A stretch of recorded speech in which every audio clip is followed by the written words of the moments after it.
Bom dia, queridos irmãos, nesse domingo, dia 14 de junho. Bom dia, queridos irmãos e irmãs. Hoje meditaremos o Evangelho de São Marcos, capítulo 4, versículos de 26 a 34.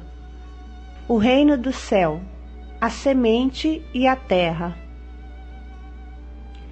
Jesus fala de forma simples para um povo simples, que bem sabia o que era semear e plantar. A semente é a palavra, e bem conhecemos a sua força. Mas também na terra está escondido um mistério. Que o agricultor durma ou acorde, a terra por si mesma produz o fruto. Deus criou a terra, isto é, o seu coração, para produzir fruto, e o encharcou de Espírito Santo, para que esse fruto seja abundante e perene. Viver a palavra é a coisa mais natural do mundo, não é difícil. Uma terra sem semente seria um deserto. Um coração sem palavra seria uma terra seca e árida. Tente hoje semear a palavra em seu coração. O Senhor esteja convosco. Ele está no meio de nós. Proclamação do Evangelho de Jesus Cristo segundo Marcos. Glória a vós, Senhor. Jesus dizia-lhes: O reino de Deus é como quando alguém lança a semente na terra. Que ele esteja dormindo ou acordado, de dia ou de noite, a semente germina e cresce, sem que ele saiba como. A terra produz o fruto por si mesma. Primeiro aparecem as folhas, depois a espiga, e finalmente os grãos que enchem a espiga. Ora, logo que o fruto está maduro, mete-se a foice, pois o tempo da colheita chegou. Jesus dizia-lhes: Com que ainda podemos comparar o reino de Deus? Com que parábola podemos apresentá-lo? É como um grão de mostarda, que ao ser semeado na terra é a menor de todas as sementes, mas depois de semeada, cresce e se torna maior que todas as outras hortaliças, com ramos grandes a tal ponto que os pássaros do céu podem fazer seus ninhos em sua sombra.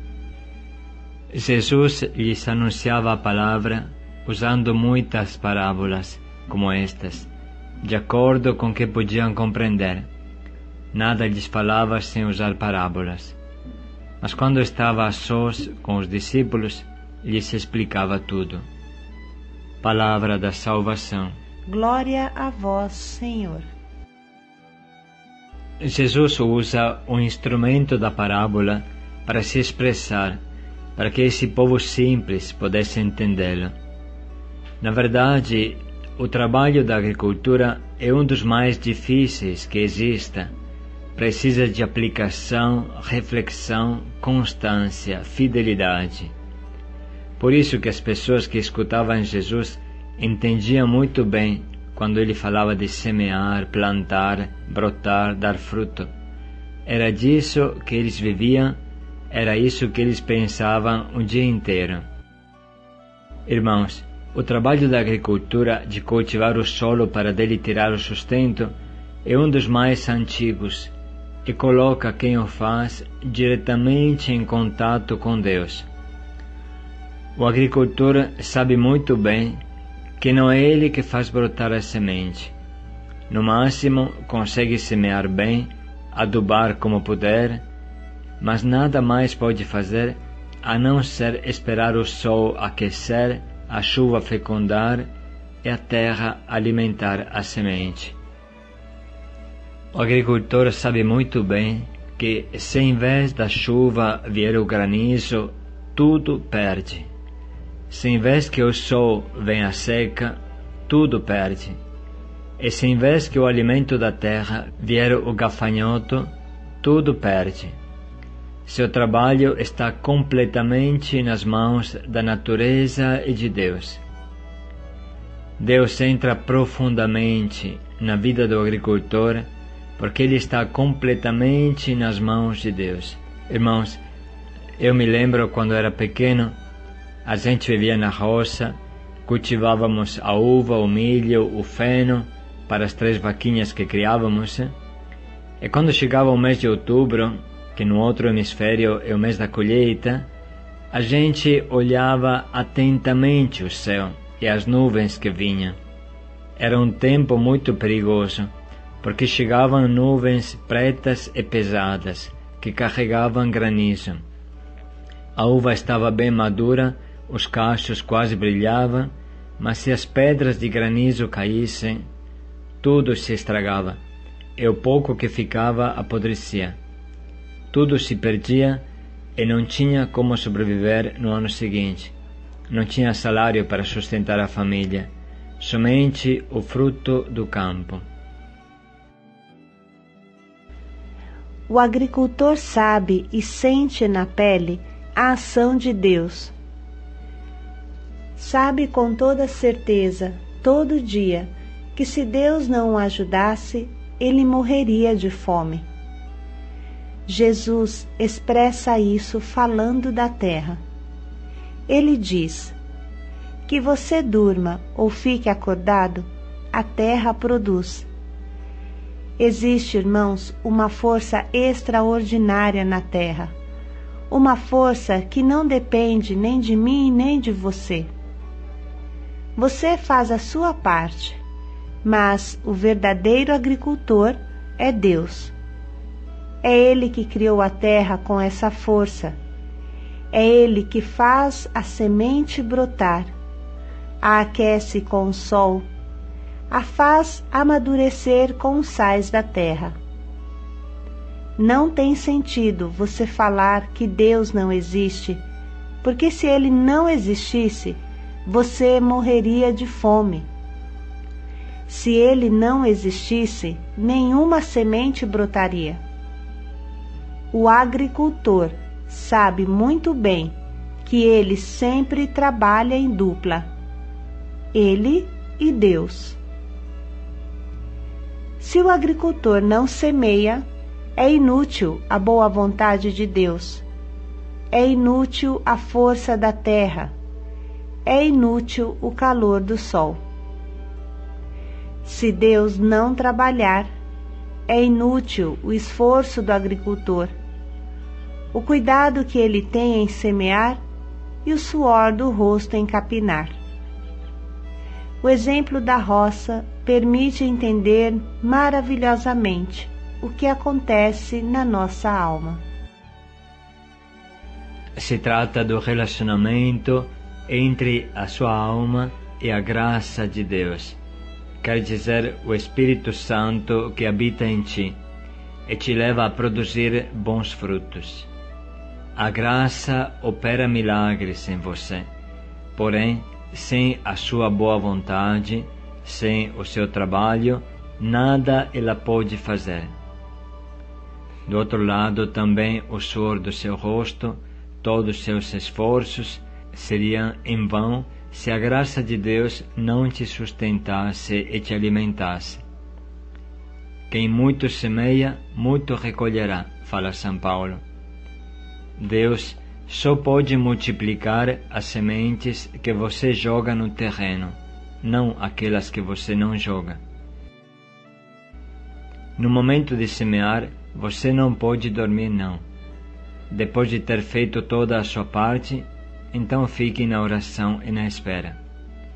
Diziam os santos: faça como se tudo dependesse de você, e espere sabendo que tudo depende de Deus. É São Tomás de Aquino que fala isso. Faça tudo como se tudo dependesse de você, e espere tudo sabendo que tudo depende de Deus.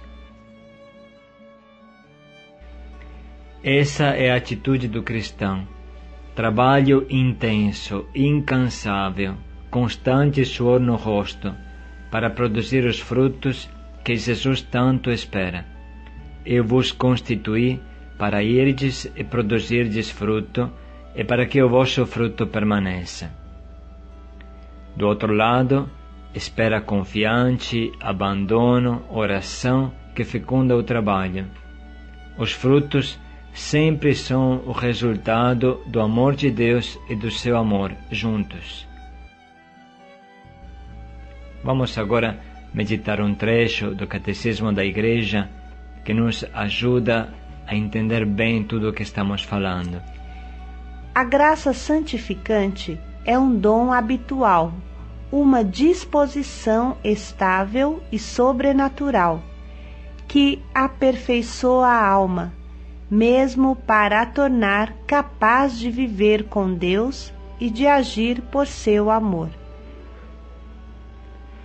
Número 2000 do Catecismo. A preparação do homem para acolher a graça é já obra da graça.